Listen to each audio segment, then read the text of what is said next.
জাআত মালাইকাতুন ইলা নবী সাল্লাল্লাহু আলাইহি ওয়াসাল্লাম। একদল ফেরেশতা আল্লাহর নবীর কাছে আগমন করলেন। আল্লাহর নবী তখন ঘুমায়। নবীজি ঘরের মধ্যে ঘুমাইতেছে, একদল ফেরেশতা নবীর সামনে আসছে। এখন আপনাদের প্রশ্ন, হুজুর নবীজি ঘুমাইলে আমরা এই হাদিস জানলাম কেমনে? নবী তো ঘুমাই রয়েছে, তো ফেরেশতা যে আসছে নবী এই কথা আমগরে কেমনে জানাইলেন? পুরো হাদিস শুনলে বুঝতে পারবেন। নবী তো ঘুমাই রয়েছে, তাও আবার যেন কিতাব না, বুখারী শরীফের বর্ণনা। রাসূল সাল্লাল্লাহু আলাইহি সাল্লাম ঘুমিয়ে আছে, ফেরেশতারা আসছে। এক ফেরেশতা বলতেছে ইন্নাহু নাঈম, উনি তো ঘুমায়। আরেক ফেরেশতা কয় ইন্নাল আইনা নাঈমা ওয়াল কলবা ইয়াকযান, ওনার চোখ ঘুমায় অন্তর ঘুমায় না। ওনার চোখ ঘুমায়, তাহলে বুঝাইছে হাদিস কিভাবে জানছি আমরা? ওনার তো অন্তর ঘুমায় না, চোখ ঘুমায়। এই জন্য যদি কেউ আজকে সকালে কোন একটা কিতাবের মধ্যে পড়েন নবীজি সাল্লাল্লাহু আলাইহি সাল্লাম ঘুম থেকে উঠেই ওযু ছাড়া নামাজ পড়ছে, আমিও পড়বো, এটা পাবেন হাদিসে, সহিহ হাদিসের মধ্যে পাবেন যে নবী সাল্লাল্লাহু আলাইহি সাল্লাম ঘুম থেকে উঠছে, উঠা ওযু ছাড়া নামাজ পড়ছে, এটা সহিহ হাদিসে পাবেন। এখন কেউ এই সহিহ হাদিসটা পাওয়ার পরে চিন্তা করলেন আজকে ইমাম সাহেবের ধর্ম দ্বারা, তো শীতকাল, প্রচন্ড শীতকাল, মসজিদে আসছে। আসার পর ইমাম সাহেব আয়েশা বলতেছে হুজুর শীতকালে ওযু তো না করলেও চলে। তো হুজুরকে কেন? আজকে হাদিসে পাইলাম নবীজি সাল্লাল্লাহু আলাইহি সাল্লাম ঘুম থেকে উঠা, লাগবে না, কিচ্ছু লাগবে না, চুপচাপ থাকেন, নবীজি সাল্লাল্লাহু আলাইহি সাল্লাম ঘুম থেকে উঠা ওযু ছাড়া নামাজ পড়ছে, তাই শীতকালে একটু ওযু না করলে কি হয়? হুজুর কয় এটা আপনি কি বললেন? আমি তো বুখারী শরীফ পড়াই 20 বছর, আপনি আমারে হঠাৎ সেই হাদিস বলে পড়ান, কিন্তু বুঝেন নাই হাদিস, হাদিস বুঝেন নাই। পরে হুজুর বলল বাবা আমি তো হাদিস বুঝছি। কয় কি? তো আমার ঘুম আর নবীজির ঘুম, আপনার ঘুম আর নবীজির ঘুম এক না। আমি আপনি যখন ঘুমাই আমাদের চোখ ঘুমায়, অন্তর ঘুমায়। নবী যখন ঘুমায় শুধু চোখ ঘুমায়, অন্তর ঘুমায় না।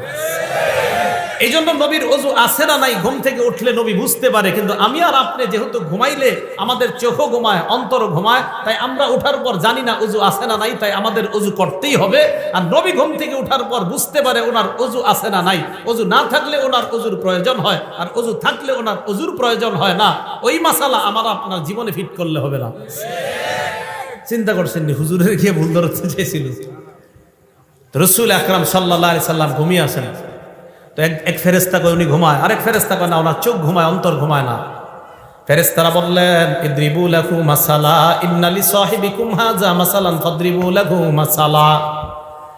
যেই নবী ঘুমায় তার একটা দৃষ্টান্ত আছে, তার দৃষ্টান্ত তোমরা বর্ণনা দাও। ফেরেশতাদের মধ্যে একজন বললেন তিনি তো ঘুমায়, আরেক ফেরেশতা কয় তিনি ঘুমায় না, তার চোখ ঘুমায়, তার অন্তর ঘুমায় না। এবার তারা দৃষ্টান্তটা বর্ণনা দিয়েছেন, এই দৃষ্টান্তটা সবার মুখস্থ করা লাগবে, আপনারা মুখস্থ করবেন। আগামীকাল চা স্টলে বৈশা গীবত শেখায়ত না কইরা এই দৃষ্টান্ত একজন আরেকজনে বলবেন, পারবেন তো ইনশাআল্লাহ? দাওয়াত ও তাবলীগে যারা গাছতের আদব বলেন, এই আপনি গাছতের আদব এটা বলবেন। দেখেন নবী সাল্লাল্লাহু আলাইহি সাল্লাম কি বলে, মাসালুহু কামাসালি রাজুল, আল্লাহ নবীর দৃষ্টান্ত হলো এমন এক ব্যক্তির মতো, বানাদারা, যে ব্যক্তি একটা ঘর বানিয়েছেন, ওয়াজালা ফিহা মাদুবা, ঘরের মধ্যে একটা দস্তরখান বিছিয়েছেন, দস্তরখানের মধ্যে সুস্বাদু রং বেরঙের খাবার। ওয়া বা'সা দাইয়ান, একজন আহ্বানকারীকে বাহিরে পাঠাইছে, যাও রাস্তাঘাটে যাদেরকে পাইবা তাদেরকে দাওয়াত দেওয়ার বলবা এই ঘরের মধ্যে যারা আসবে তারা সুস্বাদু খাবার খেতে পারবে। ফামান আজাবাদ দাইয়া দাখালাদ দার ওয়া আকালা মিনাল মাদুবা। তো একজন আয়েশা বলছে ভাইও অমুক ঘরে সুন্দর দস্তরখান আছে, আপনারা আসেন যারা যারা খাবেন। একদল তার কথা সত্য মনে করছে, করার পর ঘরে গেছে, সত্যি সত্যি দস্তরখানের সুস্বাদু খাবার খাইছে। অমাল্লাম ইউজিবিদ দাইয়া, আরেক দল তার কথার সাড়া দেয় নাই, ওয়ালাম ইয়াকুলিদ দার, ঘরের মধ্যেও ঢুকে নাই, ওয়ালাম ইয়াদখুলিদ দার, ঘরের মধ্যেও প্রবেশ করে নাই, ওয়ালাম ইয়াকুল মিনাল মাদুবা, দস্তরখানের খাবারও খায় নাই। তাহলে যিনি ঘোষণা দিছে তার কথা বিশ্বাস করার ক্ষেত্রে দুই দল, একদল বিশ্বাস করছে, ঘরে গেছে, দস্তরখানের খাবার খাইছে, আরেক দল বিশ্বাস করে নাই, ঘরেও যায় নাই, দস্তরখানের খাবারও খায় নাই। এই কথা ফেরেশতা একদল আরেক দলের সাথে বলা বলি করে, আমার নবী ঘুমায় আছে, তবে নবীর চোখ ঘুমাইতেছে, অন্তর দ্বারা সব উপলব্ধি করতেছে। এই কথা বলার পর ফেরেশতারা বললেন আউযিলুহা লাহু, এটার ব্যাখ্যা দিয়ে দাও, এই যে কথাটা বললাম এটার ব্যাখ্যা দাও। এবার ফেরেশতারা ব্যাখ্যা দিতে লাগলেন, ফাদ্দার আল জান্নাহ, ঘরের দৃষ্টান্ত হলো আল্লাহর জান্নাত, দস্তরখানের দৃষ্টান্ত হলো সুস্বাদু খাবার। জান্নাত যিনি বানিয়েছেন তিনি হলেন আল্লাহ, আল্লাহ জান্নাত বানাইলেন, দস্তরখান বিছাইলেন, একজন আহ্বানকারী পাঠাইলেন। এই আহ্বানকারী অন্য কেউ নয়, এই আহ্বানকারী হলেন যিনি ঘুমিয়ে আছেন, মুহাম্মদ সাল্লাল্লাহু আলাইহি ওয়াসাল্লাম। তাহলে মুহাম্মদ সাল্লাল্লাহু আলাইহি ওয়াসাল্লাম আমাকে আপনাকে ডাকতেছে ওই ঘরের দিকে, ওই দস্তরখানের দিকে। নবীর কথা মানার ক্ষেত্রে আমাদের মধ্যে দুই দল। এক দল কথা বিশ্বাস করে ঘরের মধ্যে যায়, এর মানে যারা নবীর কথা মানবে তারা আল্লাহর জান্নাতের মেহমান। তাহলে তারা জান্নাতের মেহমান হবে। শেষে কি বলে দেখেন, ফামান আতাআ মুহাম্মাদান সাল্লাল্লাহু আলাইহি ওয়াসাল্লাম, যারা আল্লাহর নবীর কথা মেনে নেয় তারা আল্লাহর অনুসারী হয়ে যায়। ওমান আসা মুহাম্মাদান সাল্লাল্লাহু আলাইহি ওয়াসাল্লাম, যারা নবীর কথা না মানে তারা আল্লাহর নাফরমান বান্দা হয়ে যায়। তাহলে দুইটা, একটা নবীরে মানা আর একটা নাফরমানি করা। বলেন আমরা কোনটা মানবো না নাফরমানি করব? মানবো। কারণ এই যে সূরা হাশরে ওয়াদা করছি নবী যা বলবে তা গ্রহণ করব। ভুলে গেছে? কোরআনে না ওয়াদা করছি যে আল্লাহ বলছে নবীরে যা দিয়েছি তা গ্রহণ করবা। আমি গুরুত্বপূর্ণ একটা কথা বলার জন্য শুধু এগুলো বুঝাইতেছি যে আল্লাহ বলছে আমি যা দিয়েছি নবীরে তা গ্রহণ করো। আর আমরাও নবীর থেকে জানলাম হ্যাঁ নবী আপনি আমাদেরকে যা দিবেন আমরা অঙ্গীকারাবদ্ধ গ্রহণ করব। সাহাবা উবাদা ইবনে সামিত রাদিয়াল্লাহু তাআলা আনহু কি বলেন দেখেন, নাসাই শরীফ হাদিস নাম্বার 4149 নম্বর হাদিস। তিনি বলেন বায়া'আন নবিয়্য সাল্লাল্লাহু আলাইহি ওয়াসাল্লাম আলা সামঈ ওয়াত তাআ, আমরা নবীর হাতে হাত রেখে বায়াত হলাম আলা সামঈ, নবীর কথা শুনবো, ওয়াত তাআ, নবীর কথা মানবো। বলেন নবীর কথা, নবীর কথা কেন সূরা হাশরে ওয়াদা করছি নবী যা বলবে তা গ্রহণ করব।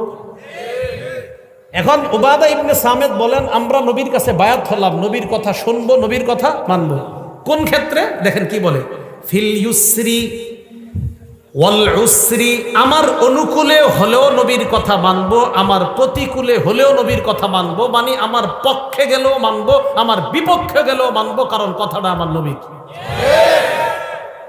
ওয়াল মানশাতি ওয়াল মুকরাহ, মানশাত মানে সুখেও মানবো, মুকরাহ মানে দুঃখেও মানবো। তাহলে সুখের সময় আমার নবীকে মানবো, দুঃখের সময়ও নবীকে মানবো। এরপরে বলতেছে ওয়ান লা নুনাজিআল আমর আহলা, যোগ্য মানুষ যদি যোগ্যতার আসনে বসে যায় এটার বিরোধিতা আমরা করব না, এই মর্মে আমরা বায়াত হলাম। আর যদি অযোগ্য ব্যক্তি যোগ্যতার আসনে বসে যায় এটার বিরোধিতা করা ফরজ হয়ে যায়। এটা এই মর্মে বায়াত হয়েছে সাহাবারা। আর কি ওয়ান্নাকুম বিল হক্কি হাইসু লা তাখাফু ফিল্লাহি লাওমাতা লাইম, হক কথা বলতে কখনো আমরা কাউকে ভয় করব না, এই মর্মে নবীর কাছে আমরা বায়াত হলাম। তাহলে নবীর কাছে আমরা বায়াত হলাম, নবী যা বলবে তা শুনবো এবং মানবো। কেন? সূরা হাশরে আমরা ওয়াদা করলাম, আল্লাহ বলছেন আমার নবীকে যা দিলাম তোমরা তা গ্রহণ করো। এখন নবী আমাদেরকে কি নিষেধ করছে আর কি আদেশ করছে দেখেন তো একটু। নাসাই শরীফ হাদিস নাম্বার 4161 নাম্বার হাদিস। ক্বালা রাসূলুল্লাহ সাল্লাল্লাহু আলাইহি ওয়াসাল্লাম, আল্লাহ নবী বলেন বায়ুইনি আলা আল্লা তুশরিকু বিল্লাহি শাইআ, আমার কাছে তোমরা বায়াত হও তোমরা আল্লাহর সাথে শিরিক করবে না। তাহলে ওই যে আবার কোরআনে বলছে নবী যা বলবে তা মানবো, নবী বলছে শিরিক করা যাবে না, তাহলে শিরিক করা, শিরিক করা। সেজদা কাকে দিতে হয়? যদি মাজারে সেজদা দেওয়া হয় শিরিক। আর শিরিক বলেন মাজারে সেজদা দিলে সেজদা দিতে হয় কাকে? আল্লাহকে। আল্লাহ বলছে শিরিক করো না, নবীও বলছে শিরিক করো না, তো নবীর কথা কেন মানবো? আল্লাহ বলছে নবী যা দেয় এটা গ্রহণ করো। তাহলে এক নাম্বার শিরিক করো না, এই মর্মে বায়াত হও, তো আমরা বায়াত হলাম। ওয়ালা তাসরিকু, তোমরা চুরি করবে না, বায়াত হও। ওয়ালা তাজিনু, তোমরা ব্যভিচার করবে না, জিনা করবে না, বায়াত হও। জিনা কারে কয়?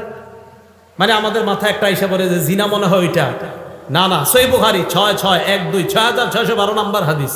ক্বালা রাসূলুল্লাহ সাল্লাল্লাহু আলাইহি ওয়াসাল্লাম ইন্নাল্লাহা কাতাবা আলা ইবনি আদম হাজ্জাহু মিনাজ জিনা আদরাকা যালিকা লা মাহালা, সমস্ত আদম সন্তান আমি আপনি আলেম জাহেল সবাইকে আল্লাহ জিনা নামক পরীক্ষা দ্বারা পরীক্ষা করবেন।